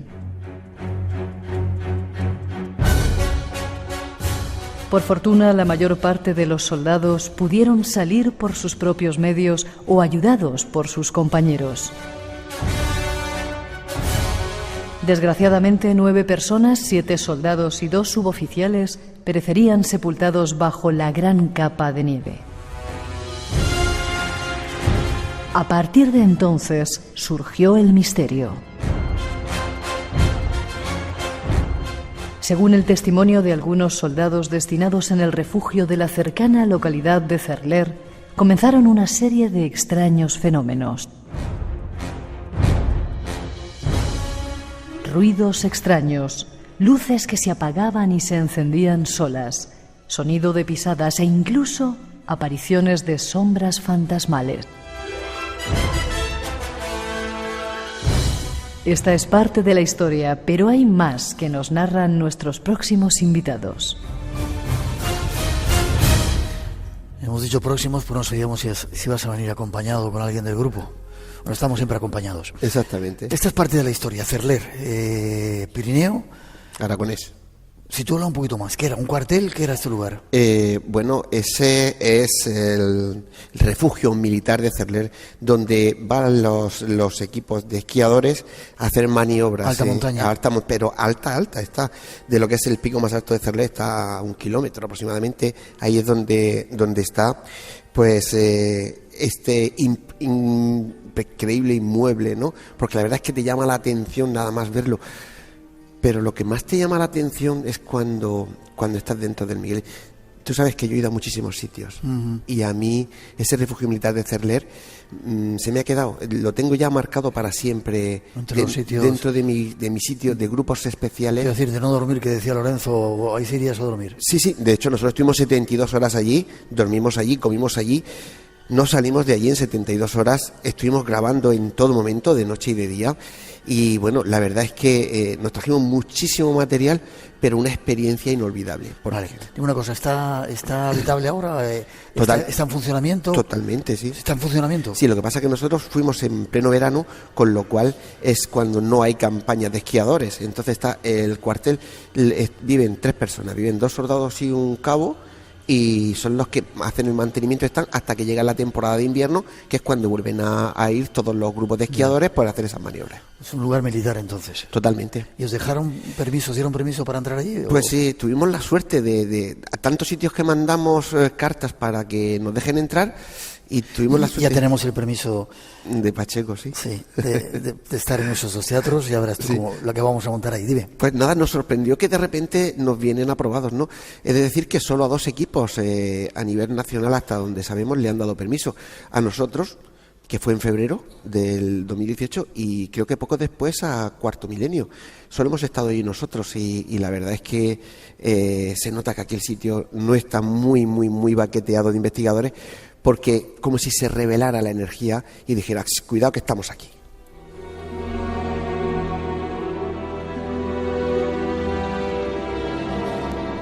Llevasteis equipos, cámaras, grabadoras, y habéis conseguido una serie de pruebas o de documentos. ¿Se siente cuando estás allí mal rollo, buen rollo, o sientes que hay algo ahí? Mira, los que llevamos mucho tiempo investigando, tú sabes que llega un momento en que tenemos como un sensor. Sí. Y nosotros sabíamos que allí había mucha energía. Es cierto que cuando subes a la 3ª planta, donde pusieron la capilla ardiente, conforme iban recuperando los cuerpos, se los iban poniendo allí, Te iba a decir eso, o sea, ahí recogieron, aparte de estos militares que tuvieron esa desgracia con esa luz, ¿no? Los tuvieron allí. Sí, después de la luz, ese mismo día recogen a 5 de ellos, pero quedaban 4 perdidos, que tardaron varios días en recuperarlos porque fue una luz tan grande que por desgracia cayeron como en una pequeña fosa, imagínate, que había 9 metros de profundidad de nieve. Tuvieron que subir máquinas para quitar nieve. Estamos hablando de un sitio muy escarpado, un sitio muy difícil de poder acceder. Por eso ¿Ocurría en qué año? ¿Te acuerdas? En 1991. Vale. 11 de marzo, creo. Sí. Y decías que había alguno que, pobrecito, que en vez de ir para arriba empezó a excavar creyendo que salía y excavó todavía más profundo hacia el interior. Claro, cuando consiguieron llegar a ellos, bueno, lo encontraron de diferentes formas, ¿no? No vamos a entrar en eso. Pero había uno que no aparecía. ¿Pero por qué? Pues porque la luz se había producido aquí y cuando lo descubrieron estaba a 40, 50 metros más allá. Es porque se ve que él, cuando cayó dando volteretas, no se supo orientar y empezó a cavar en la nieve. Yeah. Y terminó muriendo, y yo me imagino que agotado, porque no tiró hacia arriba, es que ni hacia abajo, hacia el lado. Ya. No hay mucha gente que sepa esta historia, ¿verdad? Pasó hace 28 años, ahora hace una semana, y sucedió en ese momento, hubo un flash a nivel nacional de información, pero sabes que no es como pasa actualmente, no había tanta información. De hecho, cuando a los 7 o 8 meses, cuando salta la liebre y empiezan a hablar de fenómenos paranormales allí, directamente el Ministerio de Defensa dio una orden de que había que acallar esos rumores y hicieron un comunicado diciendo que allí no pasaba nada. A la gente le dijeron que no contaran cosas, pero a través de los años la gente no ha dejado de contar cosas que le suceden allí. Ya. ¿Vosotros fuisteis con una sensitiva? Llevamos, sí, nosotros tenemos en el grupo una compañera, Ana Teiser, que no es muy conocida, pero nosotros sabemos de su valía porque nos lo ha demostrado varias veces. Y lo curioso de eso es que la llevamos engañada. Ella dice, nunca me digáis dónde me lleva ni de qué va aquello, porque no quiero saberlo. Pero la llevamos engañada del todo, Miguel. Y cuando llegó al refugio, le dijimos, deja la maleta, siéntate y cuéntanos. Claro, cuando ella empieza a contar, fueron 17 minutos brutales. Porque claro, ella empieza a contarte que ve que son soldados mojados entre 7 y 9, prácticamente no hay sangre, dicen que tienen frío, que están mojados. Eso contaba ella de lo que estaba recibiendo en ese momento, había pasado. Pero es que lo estamos grabando en audio y en vídeo, es decir, que las imágenes están ahí directamente. Y dice, ¿cómo explicaros? ¿Te acuerdas cuando veíamos los cómics y veías que era como una pelota con un brazo, una pierna? Pues algo así es lo que estoy viendo. Y están muy enfadados porque dicen que hay alguna negligencia, que hay alguna cosa. Yo ahí no sé, creo que no, pero están enfadados y están mojados. Y ella nos cuenta eso, claro, los compañeros se quedan porque algunos sí conocían la historia. Antonio, como no tenemos mucho tiempo, vamos a alguna de las pruebas que sacasteis. Hicisteis una serie de psicofonías, nos has pasado un montón de ellas, pensábamos poner 2 o 3, vamos a ponerlas todas. ¿Tenéis ganas de escuchar psicofonías? Lo digo a la gente que está aquí. Vale, hay que poner el oído un poco ahí atento. Cuéntame la primera y vamos con ella rápido. Perfectamente. Quiero demostrarte que hay pirámides en Murcia. Perfectamente. He de decirte que desde el momento que llegamos ahí empezaron a interactuar esas energías con nosotros. Y es que la primera noche, lógicamente, si el secadero era el foco más grande, lo que hicimos fue, en una silla como esta, dejamos encima un grabador. Bien, y cuando terminamos de investigar esa noche, nos fuimos a dormir. A la mañana siguiente, cuando volcamos el grabador, curiosamente no hay pasos, no hay nada, pero algo se arrima a ese grabador, una voz dice, dale. Y de repente manipulan el grabador. Vamos a escucharlo. Vamos a escucharlo.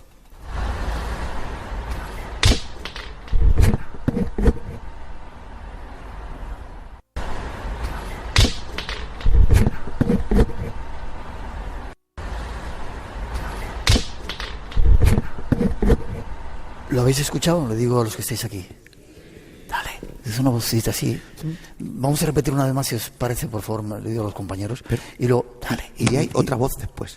¿Ah, sí? Espera, que rompo algo por aquí. Vamos a escucharlo.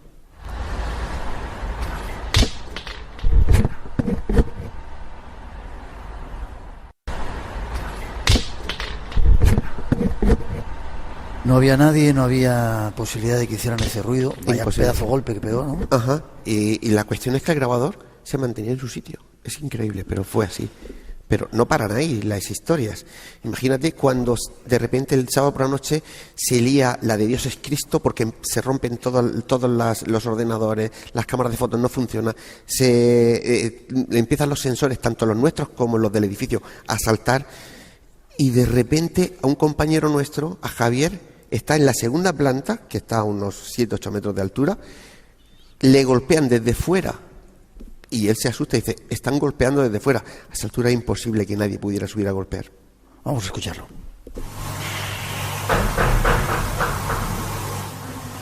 Acaban de golpearme en la ventana que tengo a mis espaldas.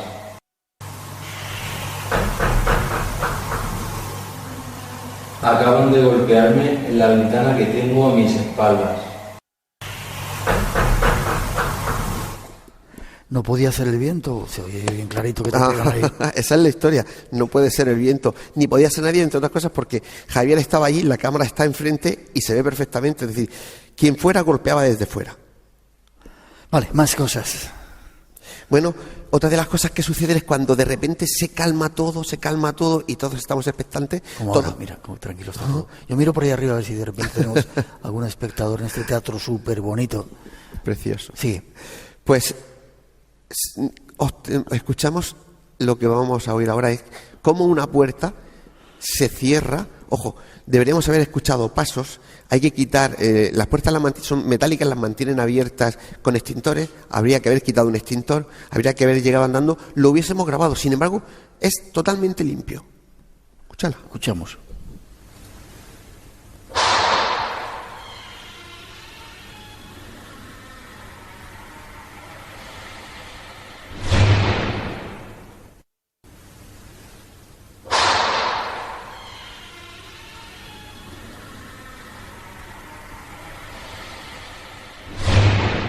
¿Lo escucháis?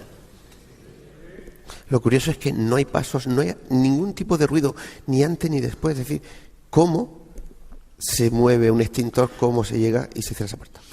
Vamos con alguna otra. Por ejemplo, una cosa que cuentan muchísimo todos los militares es que en el secadero se oye llover. Secadero es la parte de arriba del edificio. Donde ponían los cadáveres. Efectivamente. Y donde secan la ropa cuando vienen de la alta montaña, la dejan ahí para que ahí se seque, por eso se llama el secadero. Que se oye llover, que parece que está diluviando, pero luego sales a la calle y no está lloviendo.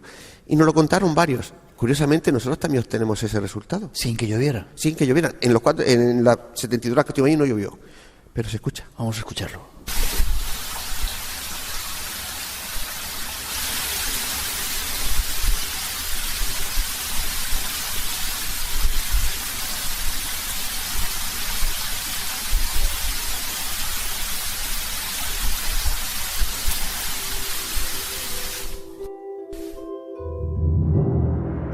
Espacio en Blanco. Tu cita con lo desconocido. En Radio Nacional. Con Miguel Blanco. Y con Antonio esta noche Pérez hablando de estos temas. Qué curioso, se oye perfectamente la lluvia, ¿eh? Perfectamente, te digo, interactúan físicamente con nosotros en todo momento. Vale, siguiente. La siguiente es también en esa segunda planta. Y hay que poner un poquito más el oído, pero la hemos querido traer porque es muy significativo cómo se escucha un grito, una voz que nosotros somos capaces, en este caso Javier, de escucharla, que era que estaba en esa planta. Eso lo llamaríamos una mimofonía, porque nadie está con él, alguien grita, pero no hay nadie alrededor. Y él también se sorprende porque él mira hacia atrás y dice, donde golpeaban antes están gritando. Hay que pasarlo, ¿sabes? Vamos a verlo. Acabamos de escuchar un grito aquí. Acabamos de escuchar un grito aquí.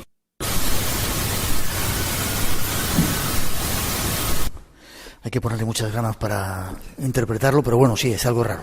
Es muy raro. La verdad que en directo se escuchaba mejor, sí. Vale, más. Pues estamos haciendo una serie de preguntas que y entre nosotros reconocemos, ¿no? Estamos en un sitio que aquí hay muchísimos misterios. Lo cuenta la gente, pero el que no lo ha vivido nunca lo va a poder descubrir. Y escuchamos una psicofonía que dice, fíjate, no he encontrado el misterio aún. No he encontrado el misterio aún. Y nosotros hablábamos de eso en ese momento. Vamos a verlo.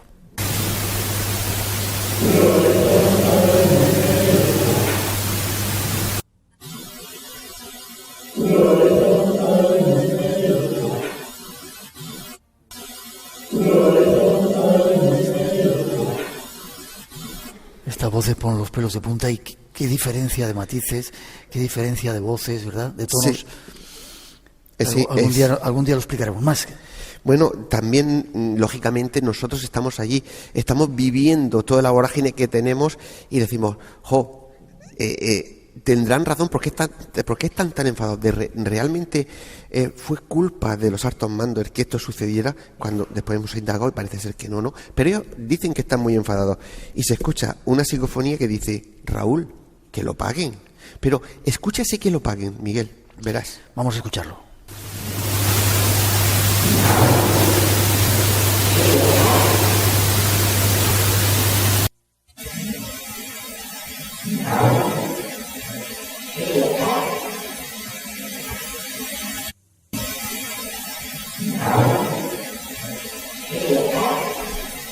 ¿Lo habéis entendido aquí en el teatro?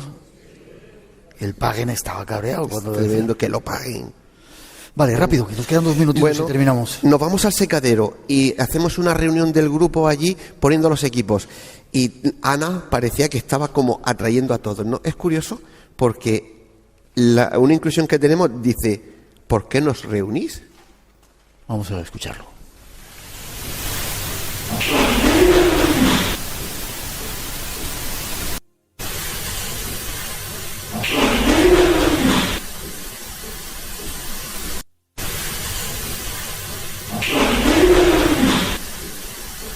Parece como una voz de una mujer, ¿no? ¿Por qué no reunís? Es extraña, sí. La última.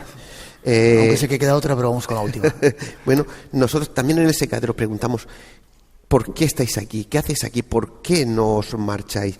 Y hay una voz que nos dice, aquí hay muerte. Así de claro. Así de claro. Vamos a escucharlo.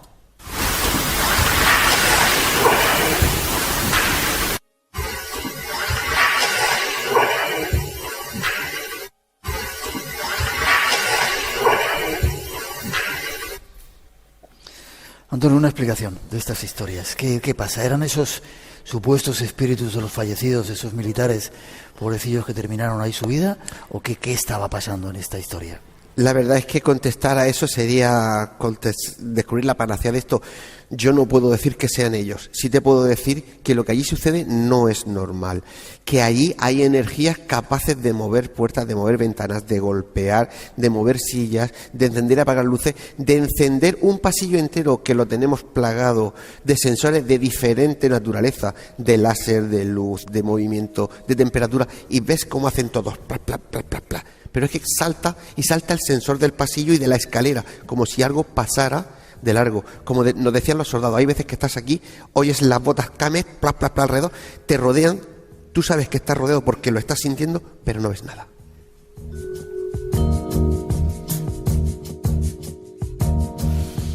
Muchas gracias. Os pido un aplauso para Antonio Pérez, el organizador de este congreso, investigador. Gracias por estas psicofonías, por este ratito que nos has hecho pasar. Forma de contacto. Siempre la página web del Congreso, la página de Facebook del GOIS, y a mí directamente en cualquier sitio pueden encontrar, porque pones Antonio Pérez Nemesis Radio, ya está la competencia, y cualquiera de ellas sí, y me pueden encontrar. Gracias. Ha sido un placer. Siempre. Espacio en Blanco, casi en los últimos minutos. Dentro de nada tenemos una actuación y ahora os queremos presentar a otro, el siguiente personaje que nos va a dar una sorpresa.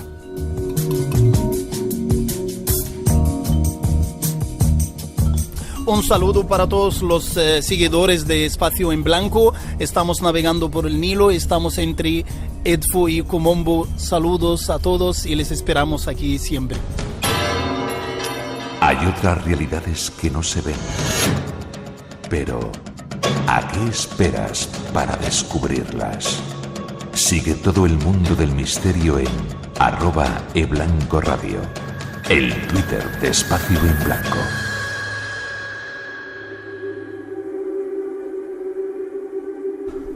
Un espacio en blanco, como digo, especial, presentando a diferentes personajes. Llega uno más, un tocayo, Miguel Guirado. Guirado. ¿Cómo estás? Buenas noches, Miguel. Muy bien. Un placer que estés aquí con nosotros. Pido un aplauso Muchas para gracias. él, va a dar mucho que hablar. Este señor con esta pinta que aquí veis me ha hecho un documental. ¿Cuándo se estrena? Se estrena el próximo jueves 28 en la Filmoteca Regional. ¿Aquí en Murcia? Sí, aquí en Murcia, dentro del marco del Festival de Cine Fantástico de Murcia, la 8ª edición. Y luego en más sitios. Sí, vale. Luego. Déjame que pongamos una... Sí. Y yo no sé cómo definirlo. ¿Va de cachondeo? Te lo dije cuando te llamaba. Bueno, sí. Vamos a escuchar esto y ahora os explico. Vamos a escucharlo.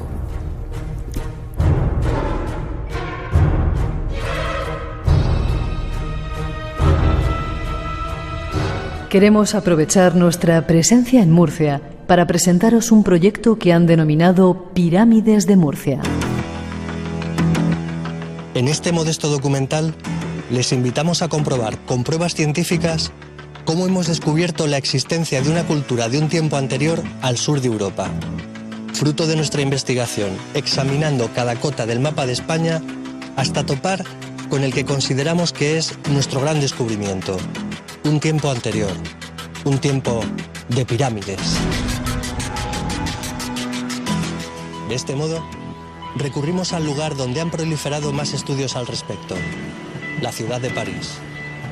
Estudiando las grandes obras del género, investigando entre mapas y documentos añejos, recorriendo sus museos, sus bibliotecas y archivos más secretos sobre la egiptología. De esta forma, extendimos el abanico de estas investigaciones a los descubrimientos más recientes, indagando en las posibles conexiones con las teorías más modernas, como es la teoría de los alienígenas ancestrales. Se trata de un documental que realiza un recorrido por la geografía de la comunidad murciana con cierto tono de humor, buscando misterios. Desde lo que han llamado los autores el triángulo del poder murciano, Cabezo Beaza, pasando por Minas de la Unión, Pirámide de Roche, para terminar en el Mar Menor con sus pirámides, el puerto aeroespacial y su área de influencia ufológica. Un extraño viaje por toda la comunidad murciana espera. Vayamos a descubrirlo. Pues ahí está, tocayo, la introducción que os hemos preparado. Habéis hecho un documental donde mostráis en un tono cierto tono de humor, sí, que en Murcia hay lugares súper mágicos. Sí, la verdad es que... O sea, en todos los sitios, pero bueno, en vuestra comunidad, en esta... Sí, pero Murcia para nosotros como plató es espectacular. Ya. ¿Y hay pirámides? Nosotros planteamos la duda de que sí pueda haberlas habido. Hay montañas que mostráis en el documental y que hemos podido ver cuando vamos al mar Menor, etcétera, que parecen eso, pirámides. Sí, además de los que se han nombrado dentro del que llamamos Triángulo de Poder, en el otro vértice tenemos lo que para nosotros es la pirámide de Monteagudo, aquí en Murcia. Por ejemplo, la pirámide de Monteagudo, permíteme que la llame así abiertamente, ya que estamos metidos en el... Pero Monteagudo es un monte. Monteagudo es un monte, vamos a ver. No tenemos mucho tiempo, o sea que somos un documental de ciencia ficción. Vale. Entonces, bueno, lo tocamos con un toque de sentido del humor precisamente para recordar, porque hay cierta tendencia enseguida a creer, para recordar, bueno, estamos abordando esto con un toque de... Hay que ser un poco cauto, ¿no? Un toque irónico. Ya. Pero quería señalar que, por ejemplo, Monteagudo, si vemos la pirámide de Amenemhat III en Egipto y vemos Monteagudo, se parecen muchísimo. Y Amenemhat III es una pirámide reconocida por la arqueología.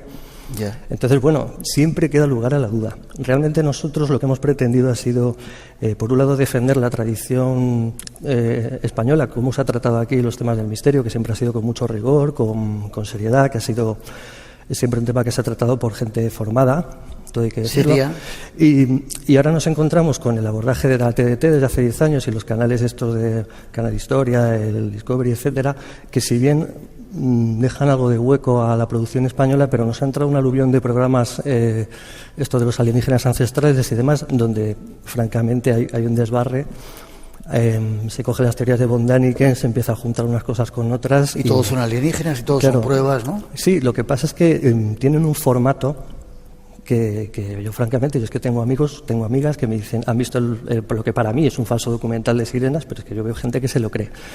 Entonces nosotros con este documental estamos intentando que haya un poquito de reflexión en el público, porque hemos estado acostumbrados, por ejemplo en este programa, a que se nos filtren las cosas, a que se nos presente temas en los que podemos entender que hay una duda razonable y hay otros que directamente no se tratan, pero de repente esta forma de lanzarnos los temas sin ningún tipo de filtro, sin ninguna presentación, pues hace que tú estés ahí viéndolo, te lo tragas y te lo crees todo. Y te lo creas todo, ¿no?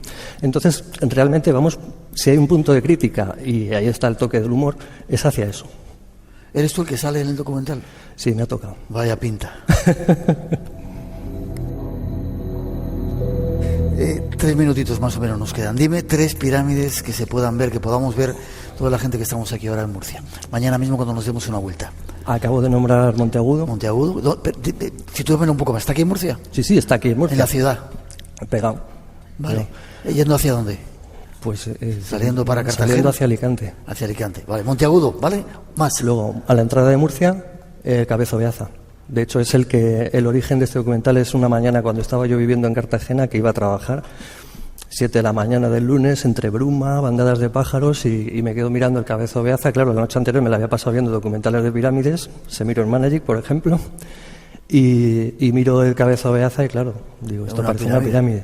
Segunda pirámide. Y tercera y cuarta, por ejemplo, sumémoslas, Isla Grosa, Isla del Barón en el Mar Menor, porque nosotros decimos que el Mar Menor se inundó en los tiempos bíblicos, pero ahí había 2 pirámides y un puerto interestelar. Y tenemos 3D que lo demuestran. ¿Sí? Sí. Yo he de decir que he visto el documental y está muy bien hecho, te hace replantearte las cosas, te hace dudar. Voy a darme una vueltecita a ver esas pirámides y luego hablamos, ¿vale? Muy bien.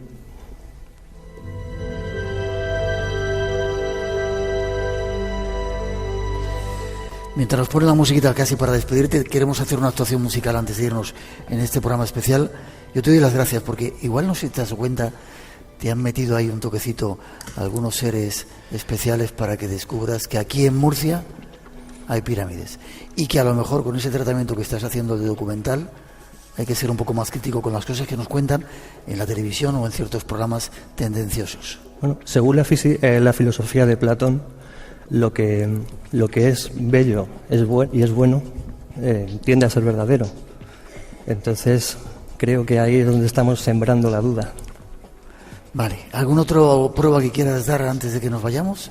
Yo para mí lo mejor sería invitar a todo el mundo a que vayan a verlo el jueves, que es el estreno aquí, el estreno mundial, que lo hacemos en Murcia. Estoy muy contento, para mí ha sido un logro. Hemos conseguido además hacer un documental que tiene una magnitud cinematográfica de calidad, porque ser seleccionado por un festival de cine no es nada fácil, todo hay que decirlo.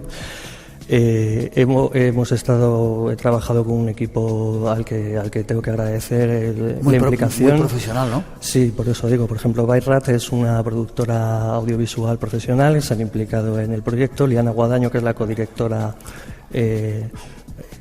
ha estado a muerte continuamente conmigo. Hemos dado muchísimas vueltas al guión, ha sido 2 años muy intensos de trabajo en el guión.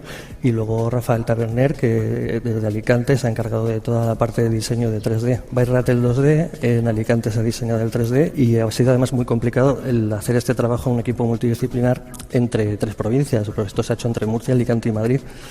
Y bueno, ya digo, ha sido difícil, pero hemos conseguido llevarlo a cabo adelante y bueno, aquí lo tenemos para presentarlo. Yo estando una vez ahí en Murcia, en el Mar Menor, vi una extraña luz que salía del mar. Hubo un caso de ovnis muy, muy, muy famoso y vosotros decís que quizá el Mar Menor sea un lugar, una base extragaláctica, intergaláctica. Lo decimos de broma, pero sí, bien es cierto que en toda la zona de la costa murciana ha habido avistamientos ovni, por ejemplo el del año 65 en La Unión, y en concreto en el Mar Menor nosotros, sin irnos a buscar casos demasiado específicos, es que simplemente lo de los baños de barro nos parece suficiente motivo para decir que el Mar Menor... ¿Por qué los baños de barro? Los baños de barro son baños curativos y son los únicos baños curativos que hay en Europa, que yo sepa, o al sur de Europa. Entonces, ¿por qué?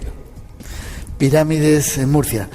Forma de contacto con vosotros, página web donde se pueda... www.piramidesmurcianas.es. En Bandcamp igual, tenemos la banda sonora, porque este documental ha sido diseñado por músicos porque esto es un tema importante, claro. Todo lo hemos hecho para que la música y el documental y la historia que se cuentan vayan aunados. Entonces, Bandcamp, piramidesmurcianas.bandcamp.com y bueno, igual en Facebook Pirámides Murcianas por todas partes. Vale. ¿Se presenta cuándo has dicho? Se presenta el 28 en Cine Fantástico en Murcia, el 29 en el Barocio hacemos la presentación de la banda sonora. El 5 de abril en Madrid hacemos presentación de banda sonora en Espezca y el 13 de abril en El Intruso. Vale, y más información. Os pido un aplauso. No os perdáis ese documental. Va a hacer mucho que pensar. Gracias. Un placer, Dios. Gracias.